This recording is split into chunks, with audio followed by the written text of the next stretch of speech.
Hey everyone, it's Brett Hornby here. Just like I said in my Calgary Hitman game recap series, welcome back if you're returning, and if you're new, welcome. This is where I regularly recap games that the Calgary Flames play in this case, and welcome to Season 2. I'm going to say, let's bring out the intro card here, as it's time for another episode of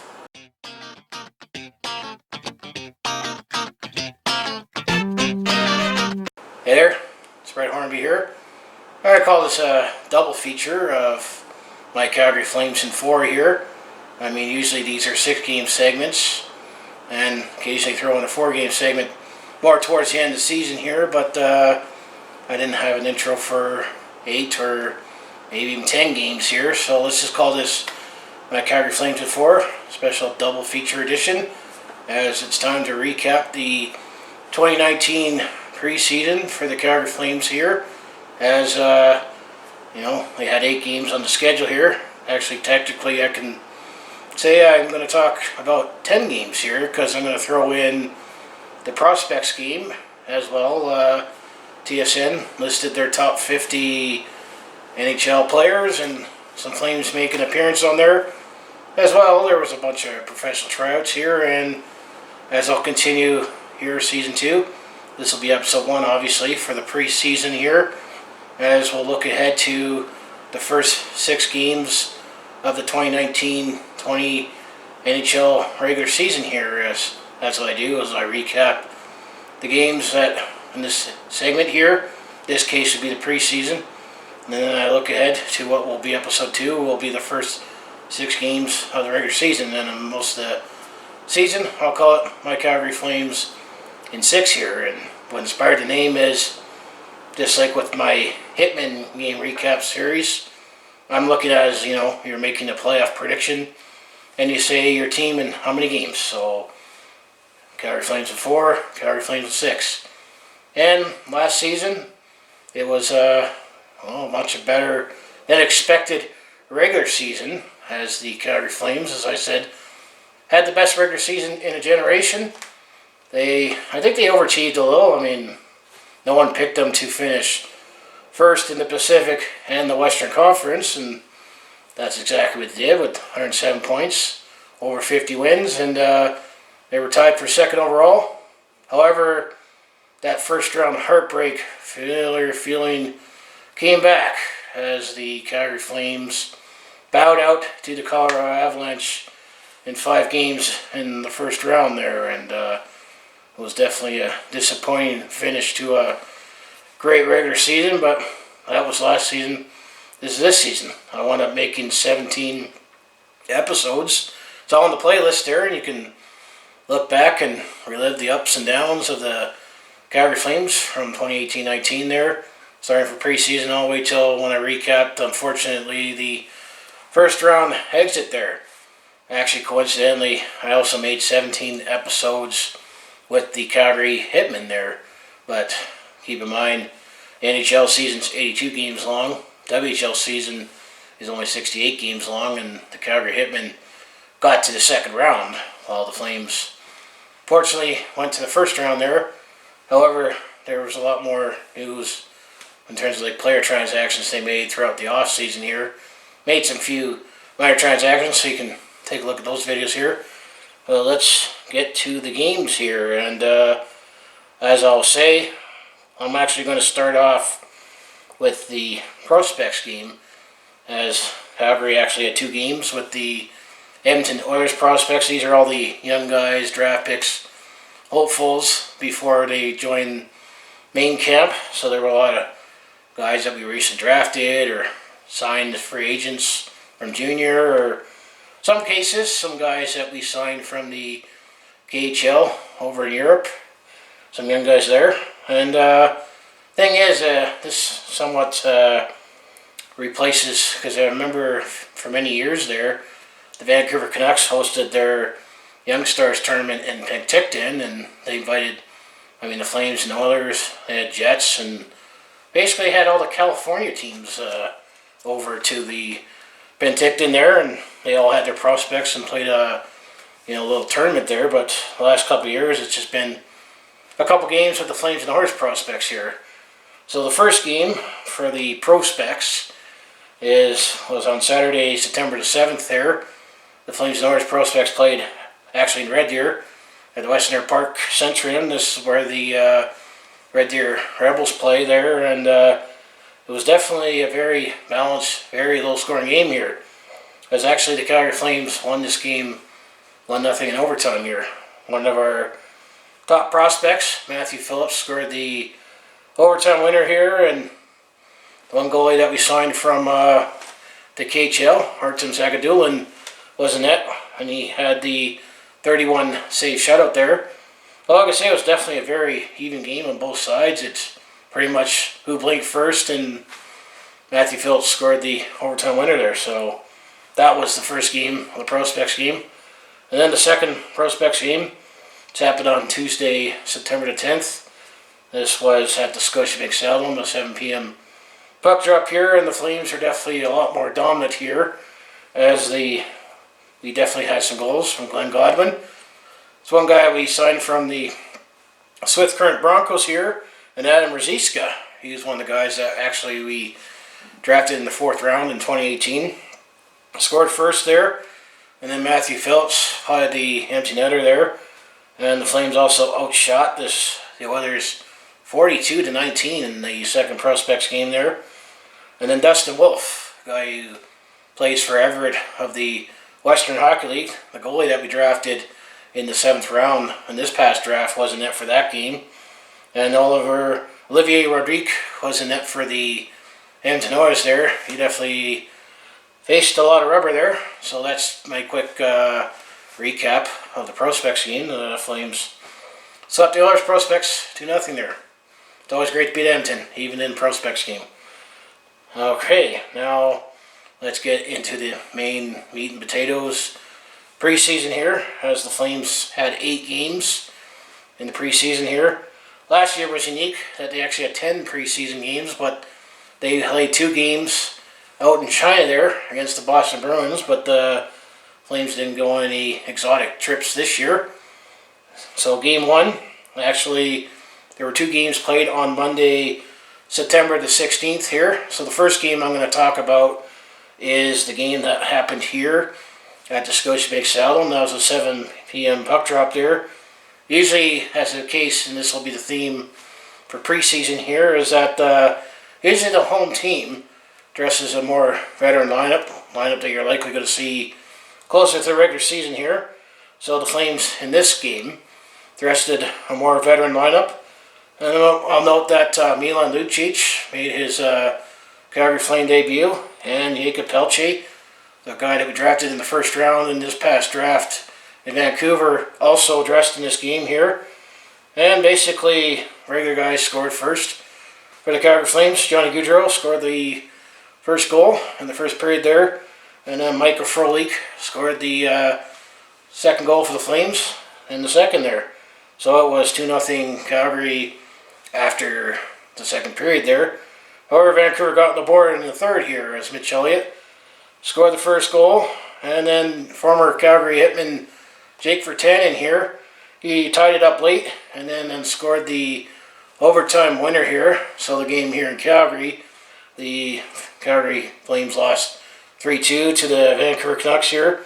We definitely outshot the Vancouver Canucks here 38-13 here, as Vancouver dressed a lot of their rookies here, because game 2 was a split squad, which I'll get to shortly here.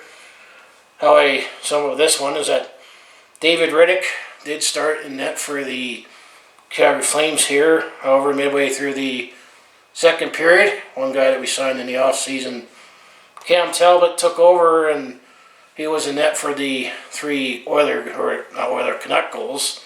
So it was a split tandem here. And then Richard Bachman for the Vancouver Canucks, he was in net for the whole game here. So that was game 1. Game 2, this was a split spot game, as also on Monday, September 16th, the Calgary Flames were taking on the Vancouver Canucks. This was at the Save on Foods Memorial Centre in Victoria there, on the island there. That was an 8 p.m. puck drop. In this game, the Vancouver Canucks dressed a lot more of a veteran lineup, while a lot of our younger prospects here played here for the Calgary Flames, and actually the young guys actually stood out and impressed here for the Calgary Flames here, as Dylan Dubé, one of our young guys who was looking favored to be on the opening day lineup and play more games with the Flames this year. He opens the score in the first, followed by Austin Czarnik, our extra forward here, scored 2 goals, one in the first and one in the second there. And then Rasmus Andersson, our young defenseman who's definitely been stepping up here, he also scored early in the third period there. So the Flames had an early had a 4-0 lead here early in the third period there. However, Vancouver did press a comeback here as Louis Eriksson, he actually scored first, just under a minute later. And then the Canucks scored 2 goals late here, one by Josh Tevz and other by Bo Horvat there. So they made it interesting in the final minutes here. However, the Flames actually won this game 4-3 and split the split squads here. However, it didn't necessarily think it would go this way. You would think it would be in both home teams here, but you know, this definitely is a big boon for our young guys. And also add in that Matthew Phillips picked up an assist there. Artem Zagadulin, the goalie that we signed from Maggie Norst of the KHL, he started in the game and actually was perfect here. Tyler Parsons took over, in the halfway point there, and actually was in net for 3 goals there. But Tyler Parsons, I think, slowly could be making his way up. I guess is that Artem Zagadulin and Tyler Parsons will eventually be the goalies that will be in Stockton, as it was pretty much almost set in stone that Dave Riddick and Cam Talbot was going to be our tandem up here in Calgary here. And then for Vancouver here, Michael DiPietro started in net for the Vancouver Canucks there, and then Zane McIntyre was in for the other half. Sometimes it's hit or miss with some of these games here that I didn't pick out who started and who was in net for the first half or the second half, or how much time. I actually couldn't find that for this game. And I should say the last thing I'll note is that the Calgary Flames outshot the Vancouver Canucks, and this is, keep in mind, our younger, less experienced team, players that are trying to make the team or at least get an early call-up, outshot the Canucks 41-34 there. So a little bit of a mixed bag here in the split squad that unfortunately we lost in overtime, where with our veterans there, although Jake Virtanen's been a regular for Vancouver there. But our young guys impressed out in Victoria there, so this says good things about our organizational depth here. So that was the first 2 games there.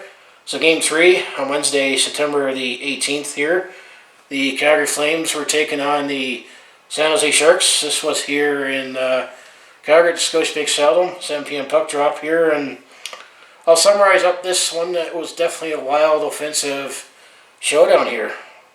First, Lane Bergman for the San Jose Sharks opens the scoring here, but Sean Monahan and Alan Klein both answered back for the Flames, so Calgary was up 2-1 after the first period here. Second period, there were 6 goals for both teams here, 3 teams for each team here, so let's follow along here. Ivan Chekhovic for the San Jose Sharks first scored, tied the game at 2-2, before Adam Ruzicka and Derek Ryan scored for the Flames, so Calgary was now up 4-2 there. Manuel Wiederer scores for San Jose to make it a 4-3 Calgary game, before Dylan Dubé comes in for Calgary, puts Calgary up 5-3, before Manuel Wiederer again scores for San Jose, so it was a 5-4 game for Calgary after the second period there. And then the third period, the only goal to report is that Johnny Gaudreau plotted the empty netter, and the Calgary Flames won this one 6-4 here. So another wild offensive showdown here that we've had with the San Jose Sharks here. Once again, I'm going to say the Flames had more veterans in this game than the San Jose Sharks here, as it was still fairly early in the preseason here. Flames also outshot the San Jose Sharks 22-20 here. So definitely save percentage took a beating here for both sides here. And I'm going to mention here that John Gillies, who I personally think is likely, as when I get to the next game here, will definitely solidify that. John Gillies, I don't think is going to be much long in this organization here, even though he has a one-way contract. He's going to make $750,000 playing somewhere this year. But he was in net for the whole game here. Anton Belbio for San Jose was also in for the whole game, so two goalies here definitely saw a lot of pucks go behind him here. So that was Game 3. Game 4, this happened on Friday, September the 20th here. The Calgary Flames went up the road to the Edmonton here as they were at Rogers Place. 7 p.m. puck drop here. Oilers definitely dressed a lot more veterans than the Flames in this game here. I'll mention here that Connor McDavid did not play for the NHL Oilers, though. I know he unfortunately had an accidental play with Mark Giordano the last regular season game there, and he was still rehabbing his knee there, but he actually was making progress today. He will still be on the Oilers opening day lineup. Also, there was no Mike Smith, no James Neal for the Edmonton Oilers there, and no Milan Lucic for the Flames there. So, no players that exchanged sides dressed in this game. However, it was an interesting game because it was a tale of two games here, as the first half was pretty good, all things considered, for the Flames. I mean, Alex Chason, a former Flame, but he was only here for a year, opened the scoring early, but Sam Bennett and Ryan Lomberg, he's one of the grinders that he'll likely spend more time in Stockton here, but you can maybe call him up if you need to add a little more grit to the lineup. So early, Calgary was up 2-1 after the first period there. Then things kind of went downhill here for the Flames here, as then Edmonton scored 5 straight goals here. Let's pay attention to all the Edmonton Oilers goal scorers here. They had 5 different goal scorers in this game. Ryan Jobgett, Jochen Nygaard. Actually, Jochen Nygaard was another guy that was signed from Europe here, that he was actually, the Flames were possibly looking at signing him to a contract here, but we have an abundance of forwards, especially left wingers here, so ultimately he picked the Edmonton Oilers. I mean, I have no hard feelings. I mean, Edmonton is more desperate for wingers than Calgary, but Jochen Nygaard definitely scored a goal here and had a pretty good preseason for the Oilers here. Zach Kassian, Leon Draisaitl, and Sam Gagner all scored for the Edmonton Oilers here, and they took this round of the Battle of Alberta 6-2 here. So it's only preseason, but it always sucks losing to Edmonton. But it's only preseason, and I'm going to say they had a more veteran lineup than the Flames did. Let's also get to the other aspects of the game here. The Edmonton Oilers outshot the Flames 29-20 here. When it comes to the goaltending situation, Mikko Koskinen, who started and played the whole game for the Edmonton Oilers here. Dave Riddick did start for the Flames. He only allowed 1 goal here. However, John Gillies took over the second half here, and he was in for the Oilers barrage here, and definitely I think this is likely going to seal his fate with the organization here, the Flames here, as he was looked upon as one of the top prospects there. I believe he played in Boston College as well, the same college as Johnny Gaudreau here, and we drafted him back in 2012 here, so this was during the Jay Feaster era here.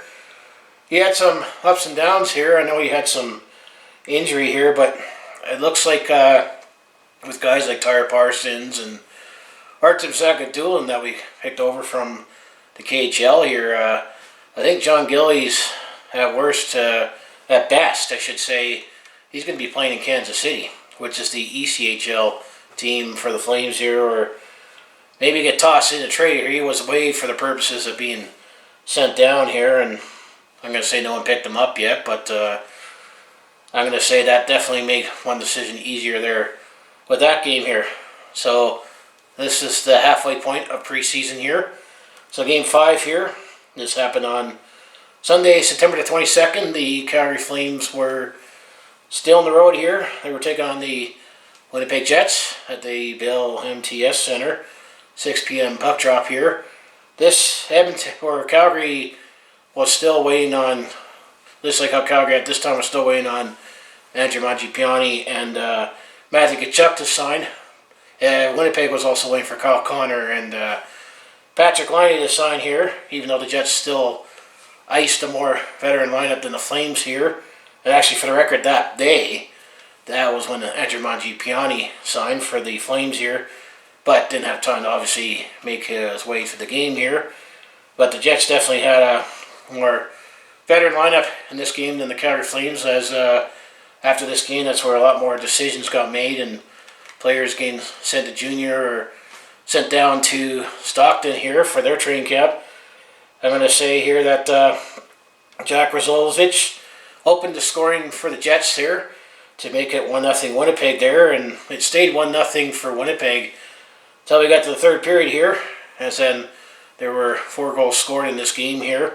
However, more of them were scored by the Jets here, spoiler alert. First, actually, was Adam Ruzicka tied the game at the 6-minute mark. It actually was Adam Ruzicka, I remember, was set up by Martin Pospisil. Those are the 2 guys that we drafted in the 4th round in 2018 there. So it's nice to see that, some of those guys that we didn't have that many picks, and it wasn't until like 105th overall or something the Flames didn't have a first pick till then. But it's nice to see some of these draft picks that they're released in Stockton and making an impact here. So that's it for the Flames scoring there. But it was Blake Wheeler, rallies the Jets. He scored the goal first here to give Winnipeg a 2-1 lead here. And then Yona Lotto scored a goal.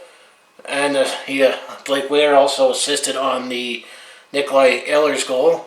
That is the 3rd goal the Jets scored in the 3rd period there to give Winnipeg a 4-1 lead here. So I'm going to say Blake Wheeler had a big 3rd period here.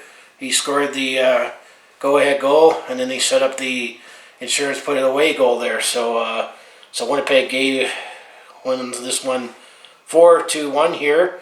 Jets also outshot the Flames here 29-23 here. All I'm going to say is, for the goaltending situation, Cam Talbot, he actually started in this game. I'm going to say he still looks sharp.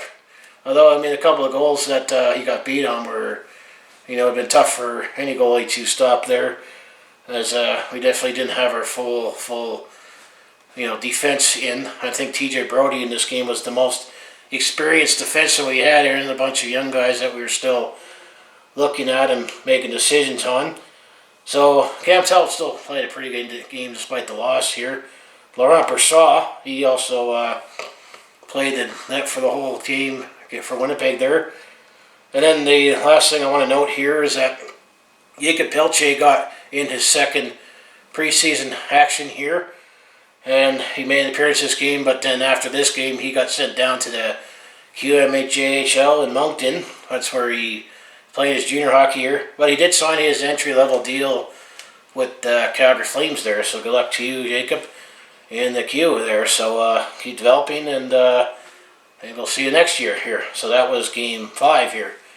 So Game 6, Calgary played the Winnipeg Jets again on Tuesday, September 24th, but this time here in Calgary at the Scotiabank Saddledome, and the roster got trimmed down a lot more here, and this time the Calgary Flames dressed a more veteran lineup here as over the Winnipeg Jets here, and also Andrew Mangiapane returns to the lineup after signing his deal there.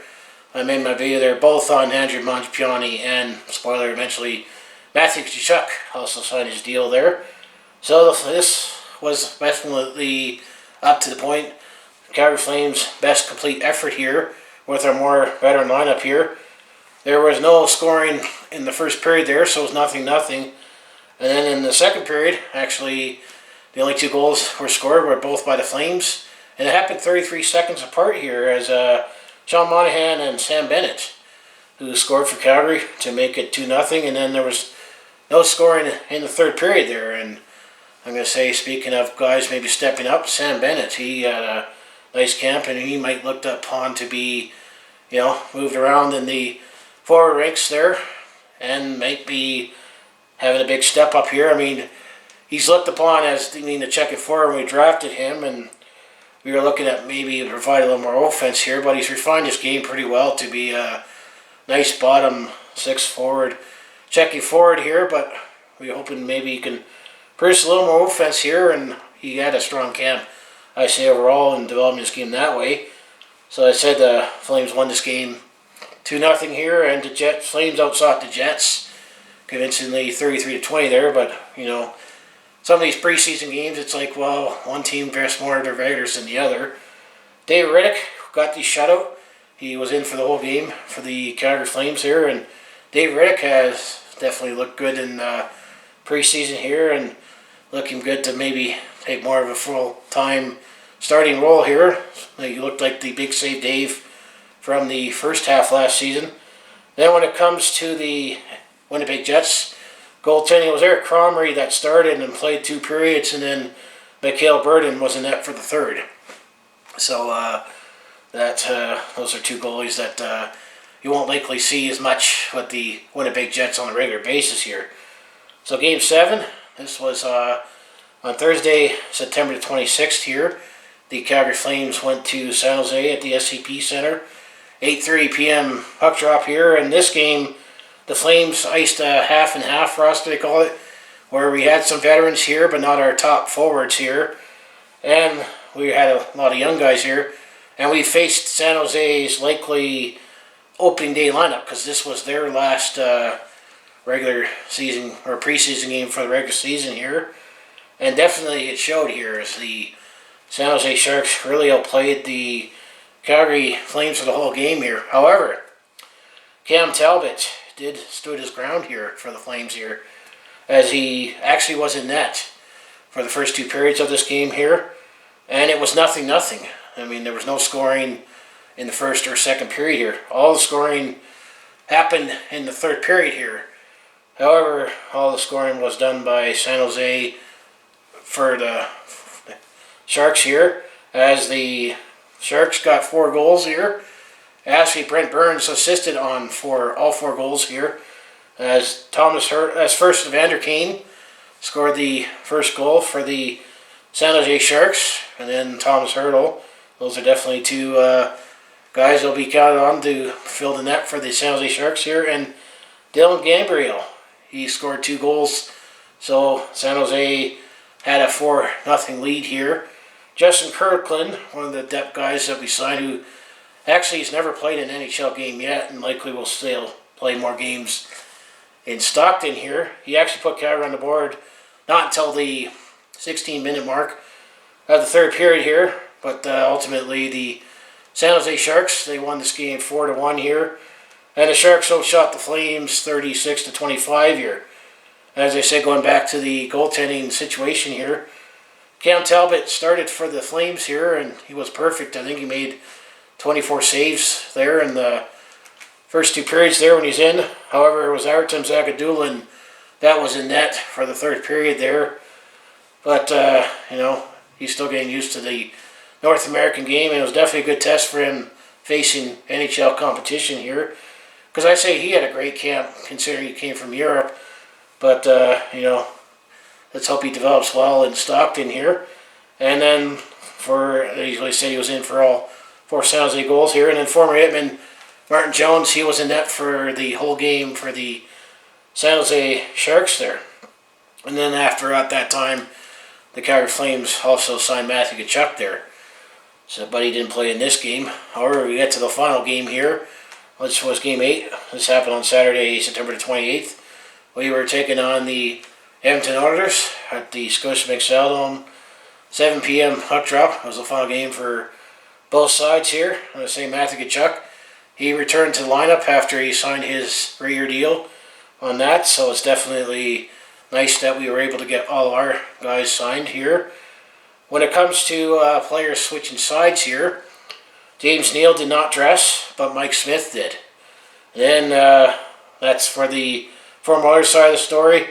I'd like to note here that Connor McDavid did not dress in this game. He did play a preseason game here, but he hasn't played against the Flames yet since the unfortunate accidental play with Mark Giordano there. And then for the record, they're actually, two captains, and Mark Giordano definitely reached out to Connor McDavid here. I mean, as much as, Flames fans like David because he's a generational player and he's playing for enemies, he's still great for the game to be healthy and doing his thing here, just limit the damage against us. But it's nice to see that. But that's the side for the former Flames playing for the Oilers here. However, it was the former Oilers playing for the Flames that really stood out as the storyline for this game, as the Flames came out very strong in the first period there, but there was no scoring. However, the second period, this is where our former Oiler friends, now with us, start paying dividends here, is that in the second period, one of the guys on a professional tryout here, Tobias Reeder, he opens the scoring for the Flames at the 6-minute mark, and then 3 minutes later, Milan Lucic scores to give Calgary a 2-0 lead, and that's how things ended. It was 2-0 for the Flames, thanks to our former Oiler friends. However, the third period, the Edmonton Oilers definitely pushed back very hard here and made it interesting here, as they got 2 quick goals, one from Gaten Haas, and Zach Kassian tied it up at 2-2. It was 2 quick goals within a minute there, so at the 11-minute mark, next thing you know, it was 2-2 here. However, Tobias Reeder, once again, scored 3 minutes later to give Calgary a 3-2 lead here, and Calgary hangs on to win this one 3-2 here. And as what watch odds there, they say it was the former Oilers 3 versus the current Oilers 2 here. That's weird how that plays out here, but with all the players switching sides in the offseason here, that's going to, add some storylines to the Battle of Alberta here. And actually, the Flames and Oilers will not play each other until just after Christmas for the first time in the regular season here. So that's going to give plenty of time for maybe some plots to thicken here, depending on how things go out between the two teams here. So the Oilers actually did outshoot the Flames in this game 28-12, or 28-22, including 16-3 in the third period there. So the Edmonton definitely pushed back in the third period here to try to get back in this game. Dave Riddick was in for the whole game. Definitely played strong here, and Mikko Koskinen played in net for the Edmonton Oilers there. So the Saddle crowd got to see Mike Smith in the Oilers gear, but he didn't play. So overall here, the Calgary Flames, they were an okay, respectable 4-3-1 in preseason here. I think if I recall, last year Calgary was like they played 10 games, including those 2 in China there. I think they were 4-3-3 last season, and we definitely had a lot more changes, including behind the bench with Bill Peters and Jeff Ward and Ryan Huska here. However, this season, we got the same coaching staff, same core, although we made a few, we made the big trade with Edmonton there to get Lucic there, and obviously trying out some players here. So, it's pre-season. I'm going to still say I'm encouraged. I guess I should say, I mentioned the last thing on this Edmonton game, that when it comes to injuries, Michael Backlund got hurt in that game, and there's no word on how serious he is, or will he be on the opening day roster, or we'll see about that. And I'll make that video about the roster here, because Calgary still has some decisions to make on the cap here. So next thing I'll get to is that 4 Flames made the TSN's top 50 NHL list here. Considering we have 31 teams in the league here, 50 players, pretty good to have 4 guys on the list here. So the highest Flame ranked was Johnny Gaudreau. He was ranked 16th on TSN's top 50 list. The next guy was Mark Giordano, the reigning Norris Trophy winner. He's 28th. And then our 2 young guys, 46, 47. 46 is Matthew Tkachuk. And number 47, Sean Monahan here. So it's nice to see all our young guys actually getting some recognition throughout the league here. So nice to see that, the Flames definitely have been building up here. And these are all guys that we drafted and developed and other than Mark Giordano's case, he was actually a free agent signing that we signed back in June 2004 there. And then when it comes to professional tryouts here, I think I looked, there was 32 professional tryouts officially league-wide, but the Flames actually had 6 players. Well, the one guy that was late, because I mentioned 5 in my update video here, actually the Flames had Eric Ryba, defenseman, on the professional tryout here. However, he never played in any action there, and he got released, and he actually retired after he got released there. The next guy that we did put on a fresh trial was Alex Grenier. He was only a minor leaguer, and he was most recently with the Laval Rocket team. He was released. And then Devontae Smith-Pelly, the forward, he was released actually right before the last game there. I think he's one of those veteran guys that's going to get squeezed out by, a younger, more skilled game here. No word as of this recording on defenseman Andrew McDonald. He was actually signed to a professional tryout right after when Yusuf Valimaki got hurt there, and before we decided to give Michael Stone a call and brought him back. So there's no word on him. And then same with Zach Rinaldo. He's, as I know, still in camp here.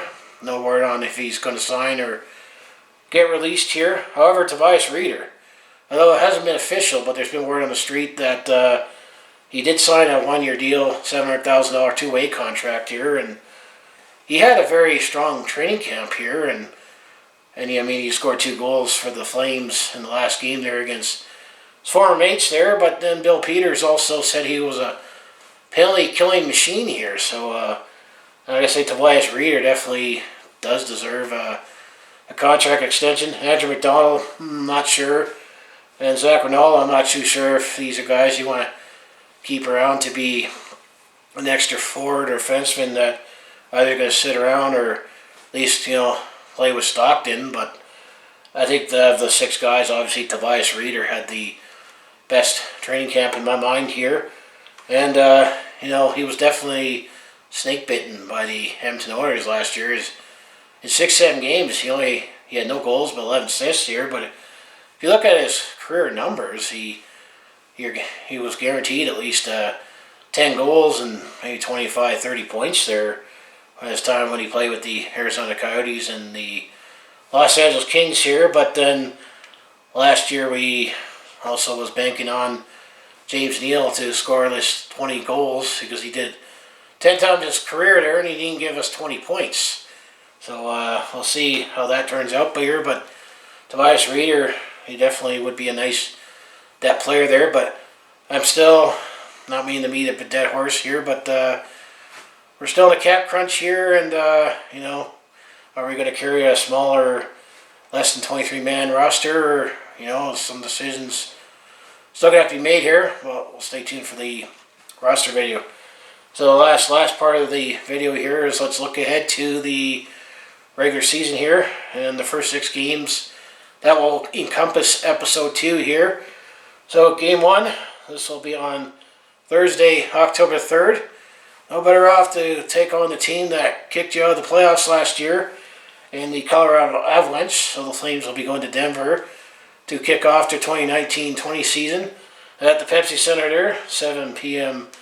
puck drop there. And Colorado Avalanche, I think they're looking like a team that could be a force to be reckoned with in the Central Division there. And then game 2, this will be on Saturday, October the 5th, Hockey Night Canada. This will be at home at the Scotiabank Saddledome, 8 p.m. puck drop against the Vancouver Canucks. So what a way to start the season off against a team that knocked you out of the playoffs. And then one of your heated rivals there. So that's the first 2 games. Game 3, Tuesday, October 8th, the Calgary Flames will be at home against the Los Angeles Kings. That'll be a 7 p.m. puck drop at the Scotiabank Saddledome here. Game 4, the Calgary Flames will be playing the next night here against the Dallas Stars as they go on the road to take on, as I said, the Dallas Stars. They'll be at the American Airlines Center. That'll be a 6:30 p.m. puck drop here. And then Game 5 on Saturday, October the 12th, the Calgary Flames will still be on the road here as they'll be taking on the Vegas Golden Knights. at the T-Mobile Arena, 8 p.m. puck drop. I'm going to assume that game is also going to be on Hockey Night in Canada there in Vegas. I think is going to be one of those teams that, as well, I think San Jose, that is going to be battling for the Pacific Division crown this year. And then the last game will be on Sunday, October the 13th. Oh, we played the San Jose Sharks here in San Jose at the SAP Center. That'll be an 8 p.m. puck drop here. So the Calgary Flames have already got some challenges ahead here. If you're looking at how pundits are picking the division to play out, and some teams here, I think we're already going to be at a test here early here in October, already with a couple games at home and a couple games on the road here. So I'm definitely looking forward to see what the Calgary Flames will do in 2019-20 after, like I said, after having the best regular season in a generation here, where they won the Pacific Division and the best record in the Western Conference here. However, left us disappointed in the playoffs here. I mean, I don't think Calgary is going to win the... I'm gonna say they're gonna regress just a little, but not to the point where we're gonna miss the playoffs. I mean, that's the next big pattern the Calgary Flames are gonna have to break here, is the make, miss, make, miss, make. Because 3 of the last 5 years we made the playoffs, but we also missed the playoffs the following year. And the last time that the Calgary Flames actually made the playoffs in back-to-back years, you have to go back to 2008, 2009. And that was when Mike Keenan then was head coach. And that was the last time the Flames made the playoffs in back-to-back seasons there. And that was also the first time, also the last time that the Calgary Flames made the playoffs with a coach in back-to-back seasons too. So there's a couple ways to spin that, but I still expect Calgary to be in the running for the Pacific Division title. They're going to be battling with Vegas and San Jose, and that's my personal opinion here. So that's a little higher up when I said this team should make the playoffs, but fight for a wild card here. But, you know, that's preseason. But now let's bring on the regular season here. I'll, in a couple days here, I'll do my video on who's on the opening day roster and how the cap situation definitely settles down here for the Flames here. So, yeah, a lot to take in for preseason here, but, you know, it's always exciting to see how some of the young guys are developing here, and I'm going to definitely say guys like Glenn Godwin, Matthew Phillips, they're looking pretty good to, you know, being next call-up forwards here, as Dylan Dubé, I think, is taking the next step here, and, you know, Artem Zagadulin, maybe he could be that third goalie that might need to bail us out if we have any injuries with David Riddick or Cam Talbot here. So I was ended off saying, you know, if you enjoy everything I do on my YouTube channel, I mean, I definitely do mostly sports content. You know, Flames, Hitmen, and then they got Stampeders, and then there'll be Roughnecks content here when we get closer to November and December, when the NLL season begins, and we're defending champs in the National Lacrosse League. But I also put up all my sports content there, but I also try to, you know, throw in some personal blogs and, you know, attempt at comedy once in a while, and then obviously I like to share scenery videos or any moments at sporting events here. But now that hockey season has really begun here and picked up here, there's definitely going to be a lot more sports content, and maybe sprinkle in some of my secondary content, but I don't think I'm going to have so much time to do that now that, you know, hockey season's on here. But if this sounds like everything you're interested in, just excuse me, make sure you hit like, subscribe, and hit the bell icon to follow along. And I mean, thanks if you're still watching up to this point here. But as I always say, let's go Flames here, and I'll see you in the next video here, and let's hope you know, this will be a start of a great regular season here, and I'm gonna dare dream, keep making videos until we win the Stanley Cup, right? That's the beauty of preseason and this time of year, that everybody thinks they have a shot here, and this is their year. And it doesn't hurt to dream, right? But you know, we set the bar higher last year when ultimately, when I recapped it, I said it's time to start considering the Flames Stanley Cup contenders here, and we're definitely in that, you know, just below that cusp of we should be in that conversation there. So anyway, thank you, and I'll see you soon.